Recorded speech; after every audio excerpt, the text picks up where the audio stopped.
प्रिय मित्रों, आज हम एक ऐसे विषय पर चर्चा करेंगे जिसके बारे में हमारे समाज में बहुत सी भ्रांतियां व्याप्त हैं। जी हाँ मित्रों, वह विषय है ब्रह्मचर्य। ब्रह्मचर्य को लेकर तमाम मिथ्या धारणाएं हमारे समाज में घूम रही हैं। जैसे ब्रह्मचर्य के पालन के लिए अविवाहित होना अनिवार्य है। ब्रह्मचर्य केवल पुरुषों के लिए बनाया गया है। ब्रह्मचर्य का अर्थ है वीर्य का संचय करना, इत्यादि इत्यादि। परंतु दोस्तों, आज हम आपकी इन सभी धारणाओं को विभिन्न प्रामाणिक तथ्यों के माध्यम से निर्मूल और गलत साबित कर देंगे। मित्रों, आप इस वीडियो को अंत तक जरूर देखें और अपने कमेंट के द्वारा यह बताएं कि क्या जिस विषय पर इतना भ्रम फैला है वह दूर हुआ या नहीं। आपके कमेंट हमें इसी तरह के कंटेंट को आप तक पहुंचाने के लिए प्रेरित करते हैं।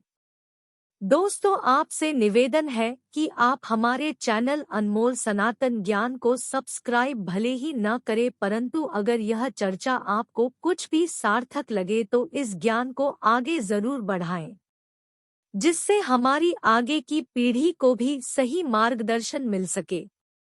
दोस्तों, आइए सीधे अपने विषय पर आते हैं। ब्रह्मचर्य दो शब्दों से मिलकर बना है, ब्रह्मा और चर्य। ब्रह्मा का अर्थ है अनंत और अविनाशी तथा चर्य का अर्थ है आचरण करना, अर्थात जो ब्रह्मा को जानने और प्राप्त करने के लिए उस प्रकार का आचरण करे वह ब्रह्मचारी है। मित्रों, ब्रह्मचर्य का संबंध अविवाहित रहने से नहीं होता। यह भ्रम व्याप्त है कि ब्रह्मचारी वही हो सकता है जिसने विवाह न किया हो, परंतु इस बात का प्रमाण हमारे समाज में ही मौजूद है कि बहुत से ऐसे लोग हुए हैं जिन्होंने विवाहित होकर भी ब्रह्मचर्य का पालन किया और साधना तथा अध्यात्म के मार्ग में ऊंचा स्थान प्राप्त किया। कुछ उदाहरण आपके सामने हैं। मित्रों, आपने महात्मा बुद्ध का नाम तो अवश्य सुना होगा, जिनका जन्म एक राजघराने में हुआ था। उनके बचपन का नाम सिद्धार्थ था। उनकी पत्नी का नाम यशोधरा था और उनके एक पुत्र भी था जिसका नाम राहुल था। विवाहित जीवन के बाद भी वह बुद्धत्व को प्राप्त हुए।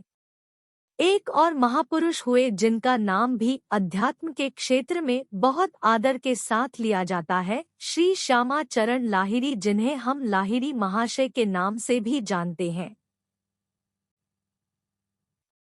उनके शिष्य श्री युक्तेश्वर जी और उनके शिष्य परमहंस श्री योगानंद जी।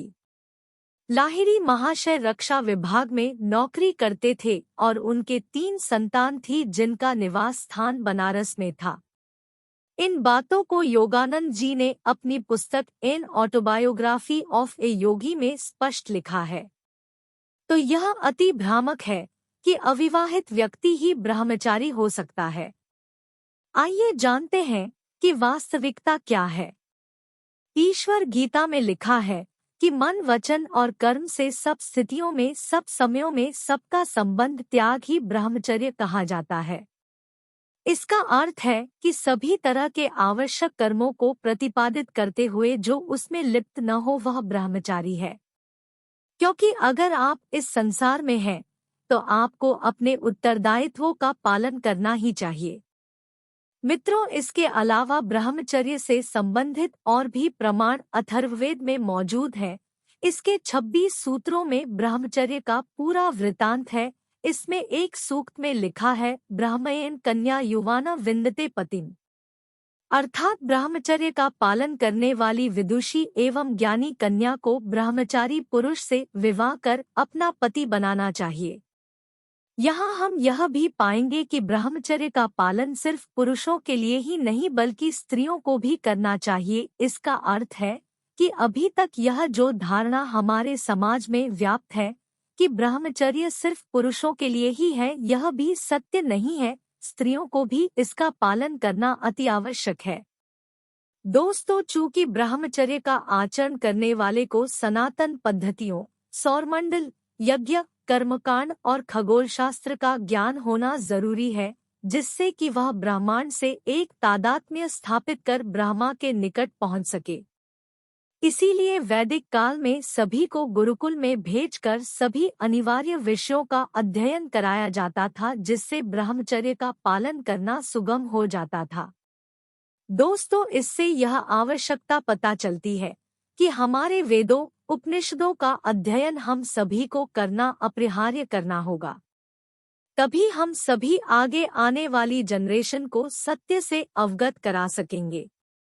दोस्तों, इस ब्रह्मांड में मनुष्य को छोड़कर सभी जीव, चाहे वह पशु पक्षी पेड़ कीट पतंगे हों, वे सभी प्रकृति के तालमेल में जीवन जीते हैं।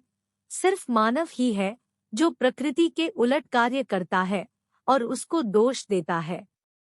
दोस्तों, कुछ और प्रमाण महर्षि पतंजलि के योगसूत्र के दूसरे अध्याय के 30वें और 38वें सूत्र में वर्णित है। 30वां सूत्र है ब्रह्मचर्य प्रतिष्ठाया वीर्य लाभः, जिसका संभवतः हमने अर्थ यह लगाया कि ब्रह्मचर्य का संबंध वीर्य संचय से है। यहाँ यह स्पष्ट करना आवश्यक है कि इस सूत्र का अर्थ है कि ब्रह्मचर्य को बनाए रखने से वीर्य के लाभ मनुष्य प्राप्त कर सकता है। जैसे वीर्य का अनुचित पतन न करने पर वीर्य से प्राप्त होने वाले बहुत से लाभ मनुष्य को मिलते हैं, जैसे मुख की कांति बढ़ जाती है, आँखों की चमक बढ़ जाती है, रोगों से बचाव होता है, शरीर पुष्ट होता है इत्यादि। अर्थात वीर्य का अनुचित पतन नहीं करना चाहिए। 38वें सूत्र में लिखा है अहिंसा सत्यास्ते ब्रह्मचर्य परिग्रह यमाय, मतलब ब्रह्मचारी को हिंसा नहीं करनी चाहिए, असत्य नहीं बोलना चाहिए, चोरी नहीं करनी चाहिए और यम का त्याग करना चाहिए। यम का अर्थ है जो भी नियम के विरुद्ध हो उसे नहीं करना चाहिए। यहाँ एक बात स्पष्ट होती है कि ब्रह्मचर्य का जो संबंध वीर्य से जोड़ा गया है वह पूर्ण रूप से सत्य नहीं है। आशा है मित्रों आपको यह जानकारी पसंद आई होगी। अगर आई है तो हमारे चैनल को अपना आशीर्वाद अवश्य दें और सब्सक्राइब करके बेल आइकॉन को भी प्रेस करें तथा आल पर टिक कर दें। आपका हृदय से आभार एवं धन्यवाद।